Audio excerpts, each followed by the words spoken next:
रामायण में विभीषण की कहानी तो आप सभी लोगों ने सुनी होगी। आज भी ये कहावत प्रचलित है कि घर का भेदी लंका ढाए। कभी किसी को बेईमान से तुलना करना हो या बेईमान की उपाधि देनी हो तो विभीषण का नाम दिया जाता है। कुछ लोग विभीषण को सपोर्ट करते हैं, कहते हैं वो विष्णु भक्त थे और उन्होंने धर्म का साथ दिया। और कुछ लोग कहते थे कि अरे, उन्होंने अपने ही लोगों को छोड़ दिया, अपने देश को डुबो दिया, अपने राजा को मरवा दिया क्योंकि उनको खुद को पावर चाहिए था। क्या पावर के लिए अपना स्टैंड्स बदल लेना, अपना पोजीशन बदल लेना ठीक है? आपको क्या लगता है? चलिए इसका विश्लेषण करते हैं। इस वीडियो को आखिर तक देखिए। नमस्कार, मैं मनोवैज्ञानिक डॉक्टर मयूरिका दास विश्वास और स्वागत है आपका योर सर्वाइवल मॉडल में। जिंदगी में ऐसा कई बार हमारे साथ होता है कि जब खुद के भले के लिए, खुद के सर्वाइवल के लिए या वो काम करने के लिए जो हमें सही लगता है, हमें दूसरों को धोखा देना पड़ सकता है। हमें अपने ही लोगों को चीट करना पड़ सकता है, अपने ही लोगों को किए हुए वायदे को तोड़ना पड़ सकता है। मैं इस चीज को कॉर्पोरेट्स में कई बार देखती हूँ। जिन लोगों के साथ आपका उठना बैठना है, जिनके साथ आप खाना खाने जाते हैं, शराब पीने जाते हैं, पार्टी करने जाते हैं, जिनके बच्चों के फंक्शंस में आप गए हैं, शादियों को आपने अटेंड किया है, ऐसा एक समय आ ही सकता है जब अपनी नौकरी बचाने के लिए या कंपनी के गोल्स के लिए, डिपार्टमेंट के भले के लिए आपको उन लोगों के साथ धोखा करना पड़ सकता है, उन लोगों को टाटा बाय बाय करना पड़ सकता है, उन्हें कंपनी से निकाल देने के लिए एक्शन लेना पड़ सकता है। बहुत सारे लोगों के लिए इस तरीके का डिसीजन लेना बहुत मुश्किल हो जाता है, क्योंकि जो इंसान बहुत लोगों को नौकरी से निकाल देता है उसे कभी भी मीडिया या कोई भी अच्छे नज़रिए से नहीं देखता। जब भी कोई कंपनी ले आउट करती है, उस कंपनी को लोग गंदे इमोशंस और गंदे नज़रिए से देखते हैं। सोचते हैं ये लोग बुरे हैं, ये लोग लालची है, पैसों के पीछे भाग रहे हैं, इसीलिए इन्होंने अपने लोगों को, अपने एम्प्लॉयज़ को नौकरी से निकाल दिया बिना किसी प्रॉपर नोटिस पीरियड के, बिना किसी प्रॉपर रेम्यूनरेशन के। लेकिन सच्चाई ये है कि जब रिसोर्सेस कम पड़ते हैं तब कटौती होती ही है, और जब कटौती होती है तो कुछ लोगों को ज्यादा मिलता है, कुछ लोगों को कम मिलता है और कुछ लोगों को बिल्कुल कुछ नहीं मिलता। इस चीज को हम माइग्रेशन के एग्जाम्पल से समझते हैं। सोचिए कि आप एक बहुत बड़े झुंड के लीडर हैं।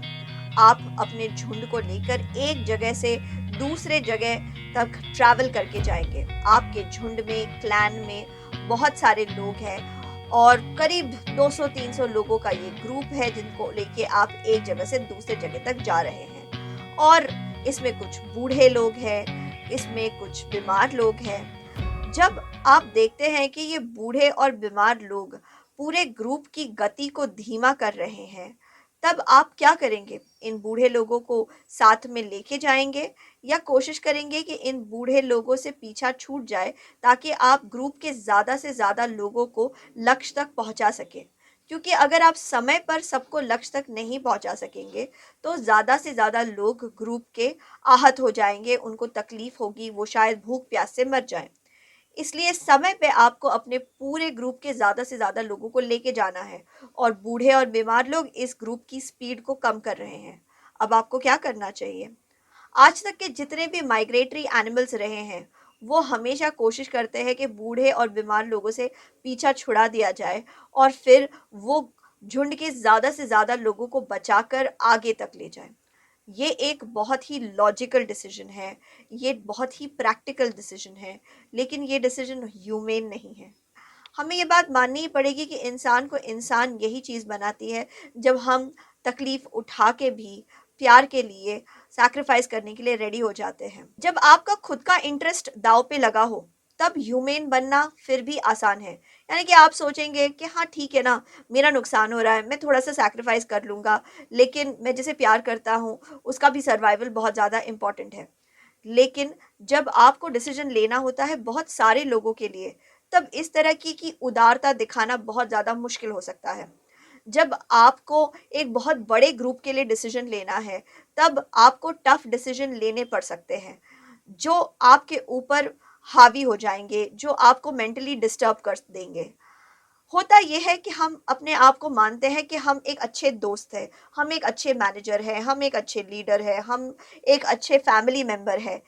और जब हमें हमारे ग्रुप के किसी कमज़ोर इंसान को पनिश करना पड़ता है, कमज़ोर इंसान को पीछे छोड़ देना पड़ता है, तब हमारा ये जो खुद का इमेज है ना कि हम अच्छे हैं, ये इमेज हिल जाता है। और जैसे ही ये इमेज हिल जाता है, वैसे ही हमें खुद के ऊपर संदेह होने लगता है, अंदर ही अंदर गिल्ट फील होने लगता है, हम अस्त व्यस्त हो जाते हैं और इसे हम कहते हैं कॉग्निटिव डिसोनेंस।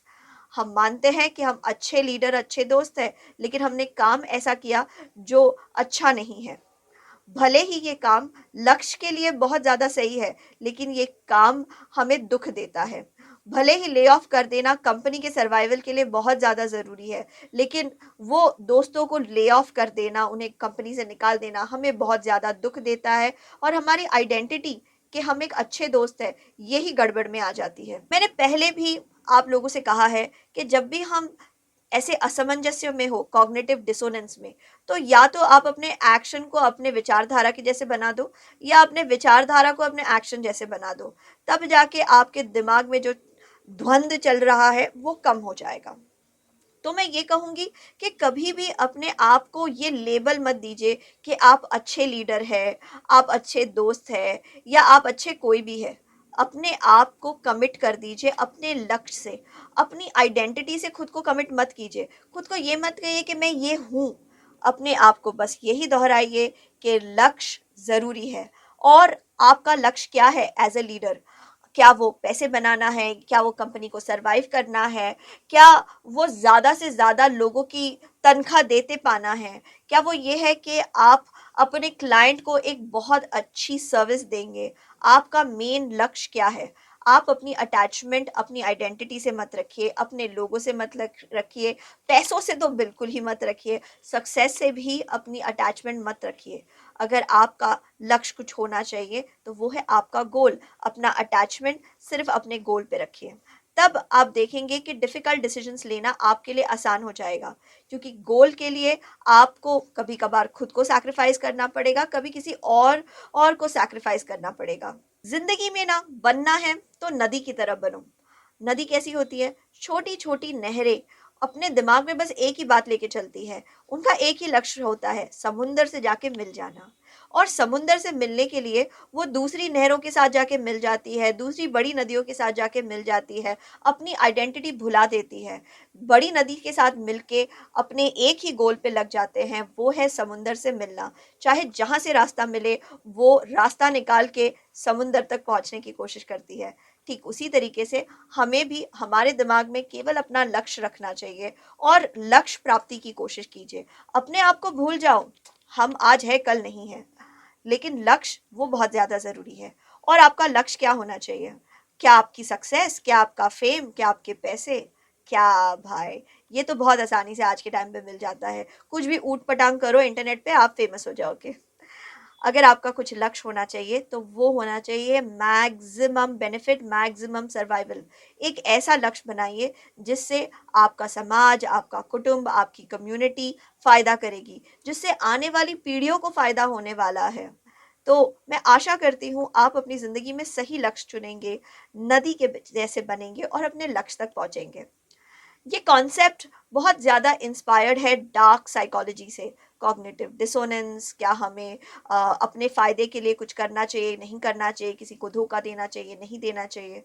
डार्क साइकोलॉजी में ऐसे बहुत तरीके के सवाल होते हैं जिन्हें डिस्कस किए जाते हैं कि किस तरीके से मैनिपुलेशन होता है, किस तरीके से हमें उस मैनिपुलेशन से बचना चाहिए, हमें ज़िंदगी में ज़्यादा पावरफुल कौन सी चीज़ बना सकती है।